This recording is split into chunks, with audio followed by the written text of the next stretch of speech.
एक सुनहरी सुबह चहल पहल से भरे बाजार में सुनैना देवी हमेशा की तरह अपनी मछलियों की टोकरी लिए बैठी थी।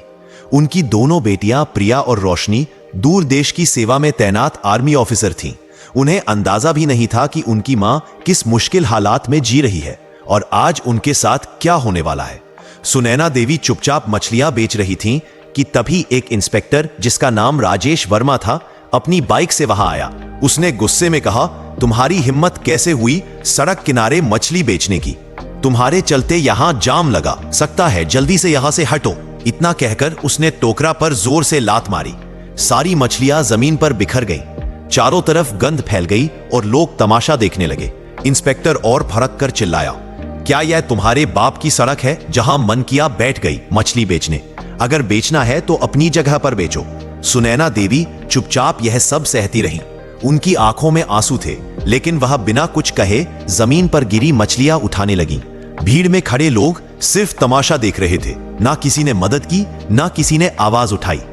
तभी भीड़ में एक लड़का था जो सोशल मीडिया पर मशहूर था। उसने मोबाइल निकाला और पूरा वाकया रिकॉर्ड करने लगा। इंस्पेक्टर लगातार उन्हें डांट रहा था। सुनैना देवी मन ही मन सोच रही थी, अगर मेरी दोनों बेटियों को यह सब पता चल गया तो ना जाने क्या हो जाएगा। काश उन्हें यह बात कभी ना पता चले, वरना तूफान आ जाएगा। आंखों में आंसू लिए मछलियां वापस टोकरी में डालकर वह धीरे धीरे घर की ओर चल पड़ी। उधर जिस लड़के ने वीडियो बनाया था उसने घर पहुंचकर उसे सोशल मीडिया पर अपलोड कर दिया। कैप्शन में लिखा था, इस बूढ़ी औरत की कोई गलती नहीं थी, लेकिन इंस्पेक्टर ने इसकी मछलियां गिरा दी और सड़क पर बेइज्जत किया। क्या यह सही है? वीडियो तेजी से वायरल हो गया। लोग शेयर करने लगे, कमेंट करने लगे। कुछ देर बाद यह वीडियो रोशनी के मोबाइल में पहुंचा। वीडियो देखते ही उसका खून खौल उठा। वह सोच भी नहीं सकती थी कि उसकी मां के साथ ऐसा बर्ताव हुआ है। उसने तुरंत वीडियो अपनी बड़ी बहन प्रिया को भेज दिया। प्रिया ने वीडियो देखा तो गुस्से से लाल हो गई। मन ही मन उसने सोचा, काश पापा होते तो हमें यह दिन नहीं देखना पड़ता। आप पास हमने इतनी मेहनत करके यह मुकाम पाया, फिर भी मां को सुख नहीं दे पाए, लेकिन मैं उस इंस्पेक्टर को छोड़ूंगी नहीं। वीडियो देखने के बाद प्रिया ने तुरंत रोशनी को कॉल किया। उसने कहा, रोशनी तुम यहीं रहो, मैं घर जा रही हूं और उस इंस्पेक्टर से अपना बदला लेकर रहूंगी। रोशनी ने कहा, नहीं दीदी, मैं भी आपके साथ चलूंगी। मां के साथ जो हुआ वह मैं बर्दाश्त नहीं कर सकती, उसे उसकी औकात दिखानी ही पड़ेगी। प्रिया ने समझाया, तुम्हें यहीं रहना चाहिए, मैं मां को लेकर वापस आऊंगी और हम यहीं कहीं आसपास उन्हें रख लेंगे। कुछ देर तक बहस चली, लेकिन आखिरकार रोशनी मान गई। ठीक है दीदी, आप जाइए, लेकिन मां को साथ लेकर जरूर लौटना। प्रिया ने फोन रखा, वर्दी उतारी और पीले रंग का सलवार सूट पहन लिया। बस में बैठकर वह कुछ ही घंटों में घर पहुंच गई। घर पहुंचते ही उसने दरवाजा खटखटाया।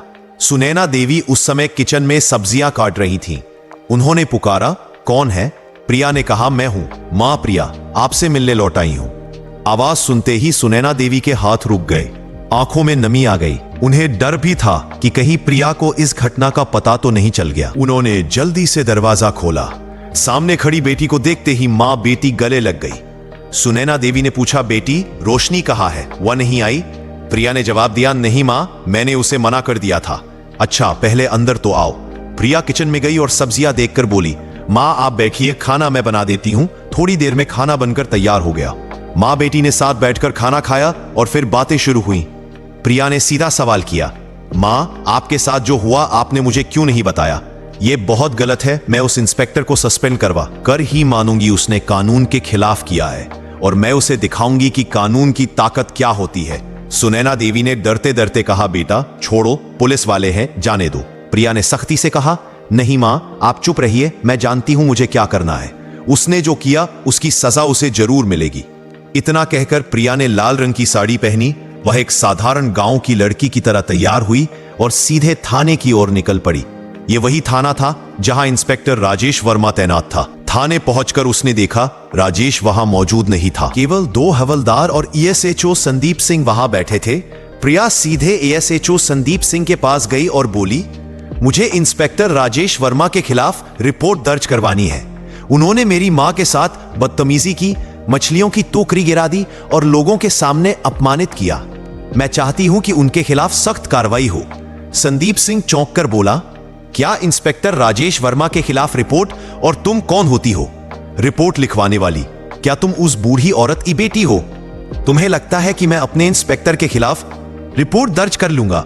उन्होंने कोई गलत नहीं किया, और अगर थप्पड़ मार भी दिया तो क्या हुआ?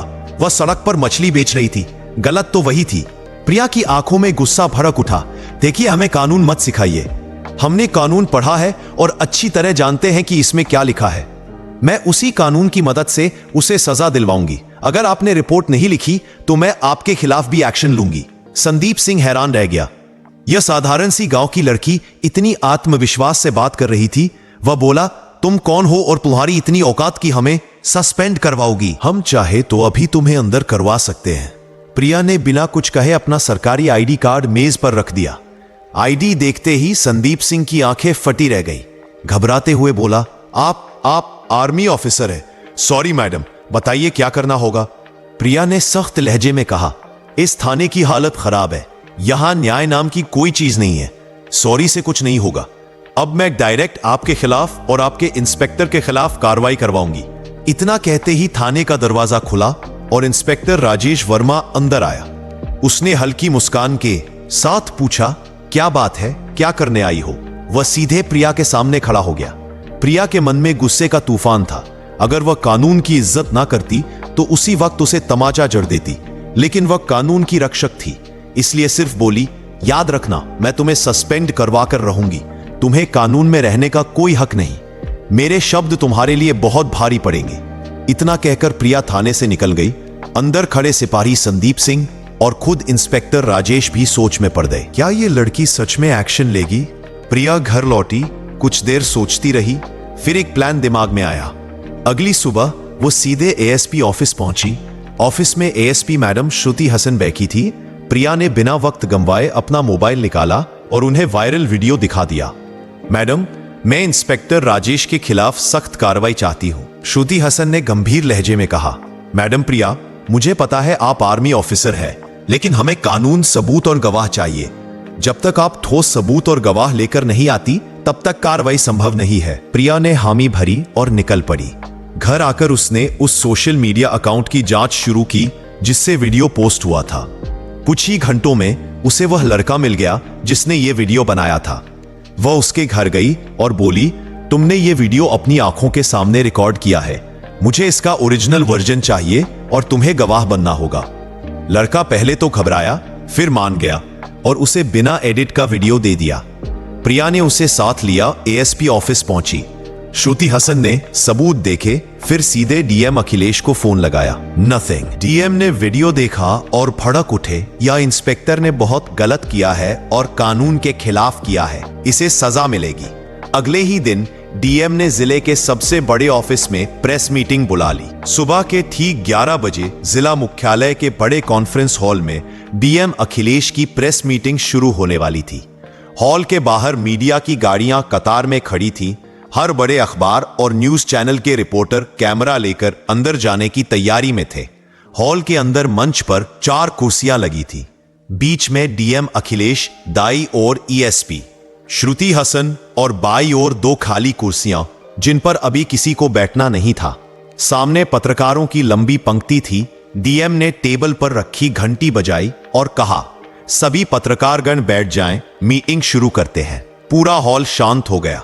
कैमरे चालू हो गए। डीएम ने गंभीर लहजे में बोलना शुरू किया। कल सोशल मीडिया पर एक वीडियो वायरल हुआ जिसमें एक पुलिस इंस्पेक्टर ने एक बुजुर्ग महिला के साथ सड़क पर दुर्व्यवहार किया।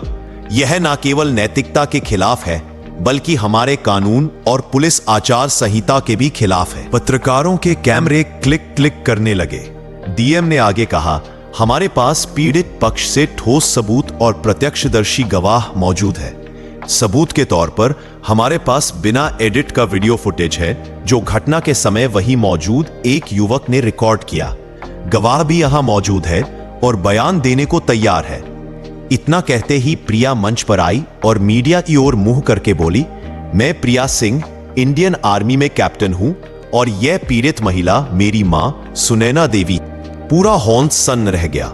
पत्रकार एक दूसरे को देखने लगे जैसे अब मामला और बड़ा हो गया हो। प्रिया ने बिना रुके कहा, मैंने कानून पढ़ा है और मैं जानती हूं कि किसी भी इंसान को सड़क पर इस तरह अपमानित करना अपराध है, चाहे वह कोई आम आदमी करे या एक पुलिस अफसर। कानून सबके लिए बराबर है। पत्रकारों ने सवाल दागने शुरू कर दिए। मैडम, क्या आप चाहती हैं कि सिर्फ इंस्पेक्टर पर कार्रवाई हो या और भी लोग इसमें शामिल है? प्रिया ने जवाब दिया, इस घटना में केवल इंस्पेक्टर नहीं बल्कि थाने के एसएचओ संदीप सिंह भी बराबर के दोषी हैं, जिन्होंने शिकायत लेने से इनकार किया, पीड़ित का मजाक उड़ाया और कानून का मजाक बनाया। श्रुति हसन ने माइक संभालते हुए कहा, हमने आंतरिक जांच शुरू कर दी है, लेकिन क्योंकि मामला गंभीर है और पीड़ित पक्ष के पास पुख्ता सबूत हैं, मैं सिफारिश करती हूं कि दोनों अफसरों को तत्काल निलंबित किया जाए ताकि जांच निष्पक्ष हो सके। डीएम ने सिर हिलाते हुए आदेश पढ़ा, तत्काल प्रभाव से इंस्पेक्टर राजेश वर्मा और एसएचओ संदीप सिंह को निलंबित किया जाता है। इस आदेश की कॉपी पुलिस मुख्यालय और राज्य गृह मंत्रालय को भेजी जाएगी। पत्रकारों के बीच फुसफुसाहट शुरू हो गई। इतनी जल्दी एक्शन, यह तो मिसाल है। डीएम ने मीटिंग खत्म होते ही जिला प्रशासन के विध अधिकारी लीगल एडवाइजर को बुलाया। मुझे पूरी प्रक्रिया कानूनी दायरे में करनी है। नोटिस ड्राफ्ट कीजिए और सस्पेंशन लेटर तैयार करिए। लीगल एडवाइजर ने बताया, सर पहले हमें चार्जशीट तैयार करनी होगी जिसमें आईपीसी की धाराएं और पुलिस एक्ट के तहत की गई गलतियां लिखी जाएंगी। उसके बाद विभागीय जांच कमेटी गठित होगी, लेकिन निलंबन आदेश तुरंत लागू हो सकता है ताकि आरोपी जांच को प्रभावित ना कर सके। डीएम ने तुरंत आदेश दिए और 2 घंटे के अंदर सस्पेंशन लेटर तैयार हो गया। उधर गांव में यह खबर आग की तरह फैल गई। बाजार में लोग एक दूसरे को बताते फिर रहे थे, सुना सुनैना देवी के साथ जो हुआ था अब उसका इंसाफ मिलने वाला है। उनकी बेटी आर्मी ऑफिसर है, उसी ने यह सब करवाया है। सुनैना देवी के घर के बाहर भीड़ जमा हो गई। कोई हौसला बढ़ाने आया, कोई सिर्फ देखने। सुनैना देवी बार बार कह रही थी, मुझे बदला नहीं चाहिए था, बस इज्जत चाहिए थी। लेकिन मेरी बेटियां तो आग है जो अन्याय बर्दाश्त नहीं करती। जब निलंबन आदेश थाने में पहुंचा तो सिपाहियों में खलबली मच गई। एक सिपाही ने धीरे से कहा, भाई यह लड़की तो सच में कर गई। हम तो सोच भी नहीं सकते थे कि डीएम तक मामला पहुंच जाएगा। राजेश वर्मा और संदीप सिंह दोनों को आदेश सुनाया गया। आपको तत्काल प्रभाव से निलंबित किया जाता है। जांच पूरी होने तक आप किसी भी सरकारी पद का इस्तेमाल नहीं करेंगे।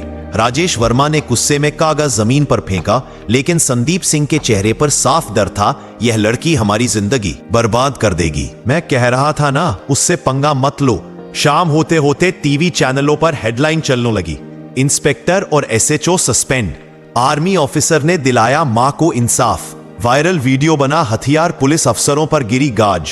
प्रिया के मोबाइल पर लगातार कॉल आने लगे, कुछ बधाई के, कुछ मीडिया इंटरव्यू के।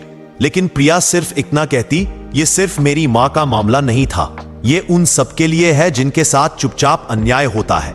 1 हफ्ते बाद विभागीय जांच में सबूत और गवाहों के आधार पर दोनों अफसर दोषी पाए गए। रिपोर्ट में लिखा था, इंस्पेक्टर राजेश वर्मा ने पद का दुरुपयोग किया, अनुशासन भंग किया और जनता के साथ अमर्यादित व्यवहार किया। एसएचओ संदीप सिंह ने शिकायत दर्ज करने से इनकार कर ड्यूटी की अवहेलना की। राज्य पुलिस मुख्यालय से आदेश आया, दोनों अफसरों को बर्खास्त किया जाता है और उनके खिलाफ आपराधिक मामला दर्ज किया जाएगा। जब यह खबर सुनैना देवी के घर पहुंची तो प्रिया ने बस इतना कहा, मां, यह जीत सिर्फ हमारी नहीं, हर उस इंसान की है जो अन्याय के खिलाफ खड़ा होता है। सुनैना देवी ने आंसुओं के साथ मुस्कुराकर बेटी को गले लगा लिया, तुमने सिर्फ मेरा ही नहीं, इस गांव का भी सिर ऊंचा कर दिया।